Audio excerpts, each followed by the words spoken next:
Sara started her business while in her first year of medical school, where she worked late at night to create the concept for a brand that would allow people to weave the benefit and science of scent throughout their days. She and her brother, Sean Penton, launched the premium essential oil company Vitruvi during her second year of medical school, and after experiencing fast growth, she quit school to run the business full-time. After 4 years in business, Vitruvi is now sold in 300 plus stores internationally with partners such as Goop, Nordstrom, Anthropologie, and Sephora, where Vitruvi is the first essential oils company they have carried. Sara now leads the growth of the Vitruvi brand, founded in 2014. Vitruvi has been featured in Vogue, Forbes, Harper's Bazaar, Fast Company, Architectural Digest, W Magazine, and Couture, to name a few. She has worked closely with companies to take on the wellness category mainstream through partnerships with Violet Grey, Revolve, Cat Beauty, Madewell, Urban Outfitters, and West Elm. Glow Radio is a podcast for sassy entrepreneurs who are in the process of quitting their much-hated day job to work for themselves full-time. You can expect weekly conversations with unapologetic creatives, business owners, and influencers. We discuss tips on how to reach your goals, manage your time, and keep your sanity while being a major boss babe. We are Jacqueline and Clara, your favorite hype women who will cheer you on and push you to create the life that you want. We have helped entrepreneurs make meaningful connections to grow their businesses. Glow Radio has been seen in Oprah Magazine, Thrive Global, and Pop Sugar Fitness. We hear you, girl. By popular demand, we have created a freebie for you entrepreneurs who don't want to waste time or money, but want to start your own podcast. It is only 7 simple steps, and you don't need to break the bank.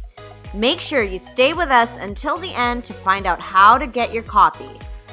Hit that subscribe button and follow us on Instagram at Glow Radio Co. Stay sassy, babes.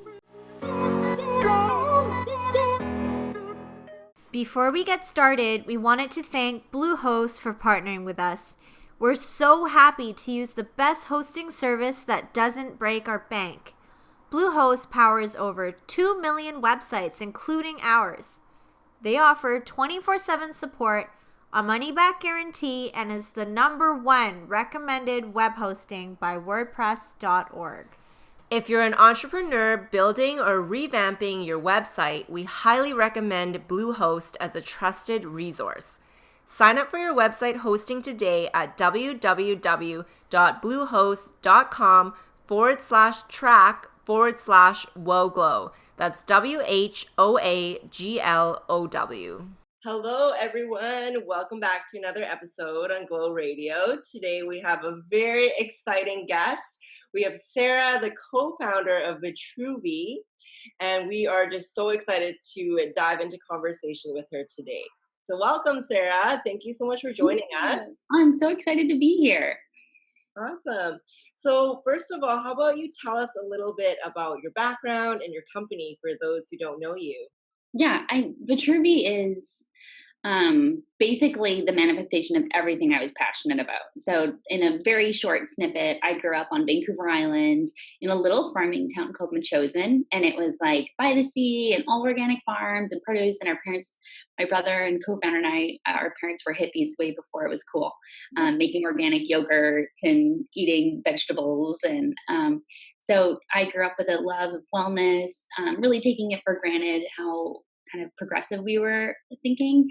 And my background is in global health. I studied immunology and infectious disease and was really passionate about women's access to healthcare, and worked abroad in Kenya and Morocco. And that's where I took a lot of courses in medical anthropology. So learning about the health and wellness practices of different cultures and learning what we could kind of take from those age-old rituals and apply to our modern lives. So that was my passion. From there I went on to medical school to study preventative medicine. And that's when Vitruvi started. So it's really a combination of my love of women's health, of botanicals, of wellness around the world. And that's what we're doing. Wow, that's amazing. Awesome. I totally admire that it actually came from like a medical background, Mhm. not just like some people who are like, I like oils, and then they just throw oils at you. Yeah. Right? And Yeah. to know actually, where did you kind of get the funding? Because this is lots of diffusers and having to work with chemicals and products. It's like not chemicals, but But a lot of ingredients. ingredients. Yeah. So this is, something that I talk a lot about whenever I can. There's a lot of different ways to start a business, and for us, it started with a really, really small seed investment, which would kind of more formally be called a friends and family round, which was a mentor of mine who was an incredible resource and knowledge base from business. It was a tiny check, like way less than anyone would think. And Sean and I actually both had our own jobs outside of Vitruvi, so side hustles. I was working for 3 other companies doing their social media and writing, and so everything that we did went into the brand, and it really forced us from the beginning to make the company economics work and to make it profitable so that we could self-sustain. So we did that for 2 years, and that was a lot of late nights. Probably close to 3 years. And then by then we had our first employees. We still weren't taking a paycheck. So really all of that was going into the business, and we were forced to make really smart decisions with that small amount of seed capital. From there, we raised money with someone named Charles Chang, who co-founded the company Vega. And that was a more formal seed round. And so that was about 2 years ago. So the company was much more mature at that stage. Wow. So how did you even have that encounter? Like, did you know him beforehand, or like, how were you able to set up that meeting? It was really just both instances was not looking for capital. It was really just the first one was to be honest, had gotten to medical school and it wasn't my people. Like I had come from a small town and I'd worked really hard to get there. And when I got there, I was just not happy. And I had met some amazing people through my work with charities, and they were more from like a business background, and so I was actually hoping to be able to just learn from him and do some intern work. And then he found out about the project that I was doing and said, well, let's do that. So that's how that started. And then with Charles, I really just got on a phone call with him to learn more about how they had built their affiliate ambassador program at Vega. So it was really me just wanting to learn, and then the conversation got more and more serious, and we talked more and more about the business that Sean and I were building, and that's kind of when it became more of an investment conversation. Amazing. I think the importance is like really wanting to learn and seeking out people that you think are best in the world at something, and then not having an agenda.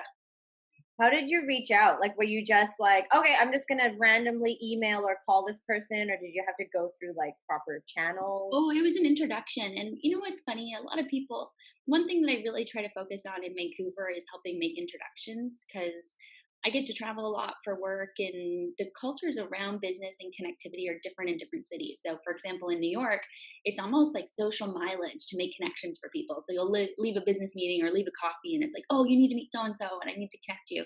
I find in Vancouver, there's a little more scarcity. I don't know if it's because of smaller towns. So, it was really through a connection. A lot of people had said, you should meet Charles, but no one would make the introduction. And then my friend Ryan, who's an amazing guy who runs a really cool big tech company, said, you need to meet Charles. And I said, I know. I want to talk to him about their ambassador program. He's like, well, we'll text him. So it's just around that karma of connecting people. And I try to do that as much as I can now as well. Amazing. So, what have been some of the most like difficult, challenging times of building your company? Oh, every day. Like, I think that, it is, Vitruvi grew relatively fast. So it's around understanding supply chain. I have no background in business. So learning on the fly, finance, budgeting, how to scale a company, understanding the true cost of something, and even pricing. I mean, when we started making our products, we were hand labeling them in our apartment and just pricing them out of the blue. So really adjusting and maturing the company has been some of the largest kind of growth pains, I would say, and then scaling quickly. So in the last 2 years, we've redone our whole supply chain to be able to meet demand and scale. And beyond that, it's really just about being, one of our core values is seek the discomfort of the unknown. That's where the magic happens. I think a lot of people are scared to feel like they don't know what they're doing or that they're uncomfortable, but that's the only time things are progressing. So I try to ease into that. And it's something that was a really hard adjustment from academia to business, because in academia, you'd like practice and study and then go, do I understand it enough? And in business, you're just like learning on the fly. And if you're not uncomfortable, you're not going fast enough. I absolutely love that value, because we were like that too. Every time we kind of hit a roadblock, we're like, but we're like, the uncomfortable is what makes us grow. And then, yeah, if you know what you're doing, then you're like about to die. Yeah, pretty much. And actually, we know how hard it is sometimes to just even work with a partner. What's it like working with your brother? Because he is the co-founder as well. Is there like sibling rivalry sometimes, or? No, I mean, like, because we grew up in the middle of nowhere, it was sort of like, we're going to be friends or this is going to be super boring. So we've always been friends. He is just awesome. We have really complementary skill sets, and we really balance each other out like yin and yang. Sean is, I would say, a natural entrepreneur. Like, he is so talented. He's really good at making gut decisions. He's really good at keeping things moving, and I tend to hold things more. And so it's a really good balance of not like going off the rails, but then also like not staying stagnant. And we, it's nice to have someone that you just truly love. Like, we can speak really straight to each other, which is important. And I think that that's really important in a co-founder relationship, to not have to have politics and to just be able to say like, hey, I care about you. We're still going to spend Christmas together. Let's hash this out right now. Yeah. It's like, I still have to see what in there, so. If it works, it really works. When people meet us, they either say, oh my gosh, I could never run a company with my sister, or, oh, I think I've thought about starting a business with my brother. But I think it takes a really unique personality to be able to do it. And how do you divide up the tasks? Like, is there, like, you said he's good at business, so maybe he's more just like sales kind of thing. Yeah, I mean, it's really a combination of the two. We look at everything together. So I review all of our finances and our decision making, our strat planning, that type of work. And then he's actually really creative as well. So we do a lot of product development together, both from like an ops and finance planning, as well as like a creative and opportunity kind of profiling. But in general, I would manage more of like our marketing and content, and Sean works really closely with our operations and finance team. Cool. In the beginning, did you work with any freelancers at all to like help with like product design or marketing, anything like that, or did you do it all in-house? Yeah, I mean, well, it still feels very much like the beginning to me, even a few years in. But we still work with a lot of contractors. We actually, about 85% of our photography is user-generated content. So that's even everything in our ads, on our website, in our product pages, on our social. Anything that we do for a specific product launch, we work with a set kind of amount of freelance and contract photographers. And we really love working with contract artists and photographers, because it keeps it really fresh. Sometimes when you bring stuff in-house, there's like a group think mentality. So we work also with some freelancers for our Base Notes, which is our online editorial magazine. And it just keeps a fresh perspective and keeps us kind of in the loop as well. Yeah, it sounds like you have a lot of hats to wear with the finance and the managing and this and that. So what's your day-to-day like? Oh, it's all over the place. I love it though. It's really about, like, I take it really seriously when it means to step in the office, and when I'm here, I want to be thinking clearly and present and not have phones around and really be with people. My day, I mean, I could pull up my schedule today, but I think I have a finance meeting at 12, an investment meeting. We're reviewing a launch for a new product that we have coming out on the 31st. So we're doing a whole review of the entire marketing strategy. I have a phone call with someone that I'm helping. I like do product development. And then we do our department head meetings. So having all the seats at the table. Today at 10 o'clock I'm hosting. So it'll be finance, operations, sales, a customer experience, marketing, and creative direction. So it's a lot. It's what keeps it really fun and fresh, and always learning and really uncomfortable. That is our hashtag Yeah. goals right now. So, and how many people are on your team right now? There's 17 of us. Wow. So it's a small but mighty team, and everyone here is just so talented and so cool. And they're just like work really, really hard. And I think that if you get to spend your days with people you really admire, you're kind of winning. So I feel super fortunate to get to work with the team here. Actually, what's your hiring process? Like, is there any specific traits that you look for when you hire people? Oh, good question. I think a lot of it is like gut and intuition, which is also one of our core values at the brand at Vitruvi, which is just like listening to that kind of gut feeling. A lot of it is around just like fit and energy. People that are good to get their hands dirty. Everyone here does the work. There's no like strategic rules. This is like, you're doing it, I'm doing it. We're all sitting down together. And that's really what we wanted to build at Vitruvi is like a small boutique agency where it's kind of coveted to work here. And you'll never hear Sean and I brag about headcount, or I think that's really old school. And I would rather take care of a group of people and build really great work together. Amazing.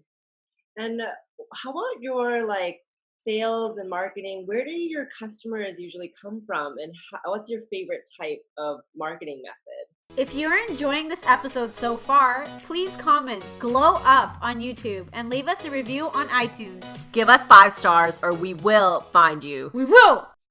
Oh, good question. I mean, we use a lot of different things to find people. So direct online, we work a lot with the team at Amazon as one of their vendors. So almost 50% of searches start on Amazon. So we've built out a really special program with them. It's a really different customer than the customer that would find us through social. So like Instagram or Facebook.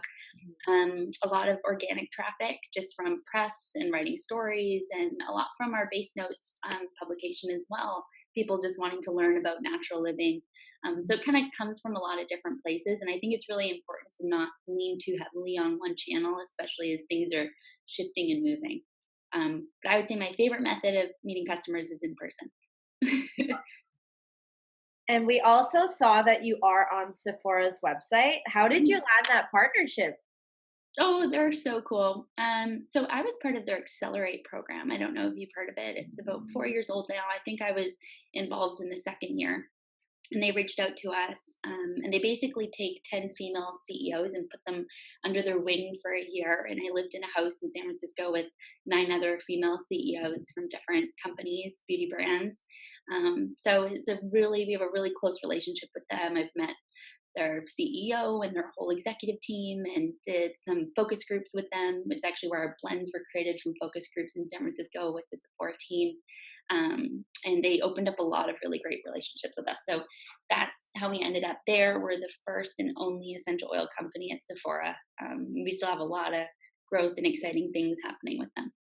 Wow, that is Oh my so exciting. That gosh. sounds like a dream. So We're big Sephora fans here. Yeah. Yeah, you basically can see a Sephora bag on someone's desk like every day. And most of Oh, I our love meetings it. end by talking about new makeup and skincare that we're using. We're skincare junkies. Yes, definitely. Yeah. And how did you get into that program? Like, was it an application process? They reached out. Yeah, I think. Okay. Yeah. Amazing. But I think there's also an application process. Gotcha. And for oils and diffusers, like, what are your pro tips on using them? Is there a right or wrong way? No, blend them together and experiment. And the way that we price our oils is so that women can feel like they can use them all day, every day, and can't mess it up. Some really great tools, tricks of the trade would be like certain combinations. So citruses pair really well with herbal scents. So think like, or woodsy, so think like spruce and grapefruit, or like bergamot and cedarwood. Floral. Bergamot and cedarwood is my favorite. But I really stress for people to start mixing and blending their own bespoke aromas. And we have a kind of piece that you can use on base notes, which is called diffuser cocktails. So they're named almost like nail polish names. And one of mine is the Lazy Housewife, I think it's called. And it sounds like it makes your house smell like you just cleaned it, even if you didn't. So it's just like all these fun little blends that are recipes to use in your diffuser. Amazing. That's super cute. I Yeah. absolutely love that. So what are your future goals for Vitruvi? Oh, there's so many. Yeah, we'd have to do a whole other podcast, but I think for immediately really bringing women together. Our customers are like the nicest women in the world. They truly are. They're smart, they're dynamic, they're interesting, they're discerning. So meeting with them in person more, creating products for them, creating ways for them to interact with the brand. One exciting thing that we have happening in October is the launch of our book. So we're using that across North America to connect with our community and host events where we can create mixing and blending parties and really to become a leader in the space around natural living. And I think that you can live naturally in a really sophisticated way. And that's what we hope Vitruvi represents. So learning about the environment, learning about toxicity, but still looking chic doing it. 100%. Yeah, I saw those diffusers. And I'm like, oh, they're so chic. beautiful. We're making some cool ones for next year too. So Yes. Exciting. Alrighty, so moving on here, we have a few just fun random questions to get to know your personality a bit more. I feel like I need more coffee before this. This is a judgment zone. A judgment. Yeah. So question number one, if you could have a never-ending candle that smelled like anything you wanted, what fragrance would you want it to be? Okay, so I'm going to change that to diffuser. It would be probably smelling like the field in Machosen after it rains, like a warm rain smell. I've always tried to figure out what makes it smell like after the rain. Ooh, that is so unique. Right? I love that. Like wet mud. Or do people say like pizza? Do people say pizza or like? I don't know. I was just thinking something basic like lavender. That's I smell a lot of that. Our second random question. What sport would be the funniest to add a mandatory amount of alcohol to? I think beach volleyball. Ooh. I live really close to Kitts Beach in Vancouver, and there's a lot of volleyball being played right now, and they already kind of look a little tipsy, so I think we could just kind of add it on. We'll make that an official Olympic sport. Yeah. Volleyball. And it's good because you can't get hurt because you're just landing in the sand. So it's nice. That's true. That is so true. Mm-hmm. Third random question. What chore do you hate doing the most? Sorting recycling. Ooh. Oh. We have a really intense recycling program here and also at home. It's easier to do at our office, but that would be it. I do it, but I hate it. Yeah. That's a challenging one. It is. It's like oil and plastic and this and that. Yeah, I like cleaning now. I'm down with cleaning, but not sorting things. All right, so we're down to our last section. This is the quick lightning round with this or that questions. Okay. No pressure. Oh gosh. Maybe a little bit. All right, number 1. Bagels or muffins? Muffins. Number 2, live permanently in a roller coaster park or at a zoo? Zoo. Easy. Copy and paste in real life or undo in real life? Undo. Yellow or orange? Yellow. Bananas or strawberries? Bananas. Lemon or limes? Lemon. Lavender or sandalwood? Oh, lavender because sandalwood's endangered, so we don't want to use it. Oh. Mascara or eyeliner? Mascara. Gold or silver? Gold. Have a permanently clogged nose or always have green food stuck in your teeth?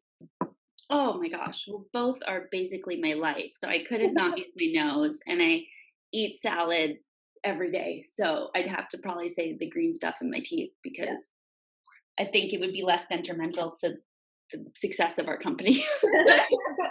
I like breathing. So. Yeah, I like breathing. Breathing's good and smelling's great. Alrighty, well that's all the questions we had today. Thank you so much for joining us. Thank you. You guys are awesome. It was awesome to meet you. It was great. And how can our listeners find you? What is your handle? Oh, well, our company handle is just Vitruvi, so Vitruvi. And you can find that on all channels. And then mine is just Sara L. Panton. Awesome. Perfect. Thank you so much. All right. Thank you. Bye. Hey Glow Gang, thanks for listening. Did you love this episode or what? As promised, we made a killer freebie for you, so hit up woglow.com or check out the link in the description for how to start a podcast in 7 simple steps. Give us your 5 golden stars on iTunes and we'll be your best friends, I swear. And please share this episode with your babes that need some glow and will benefit from this. Thank you.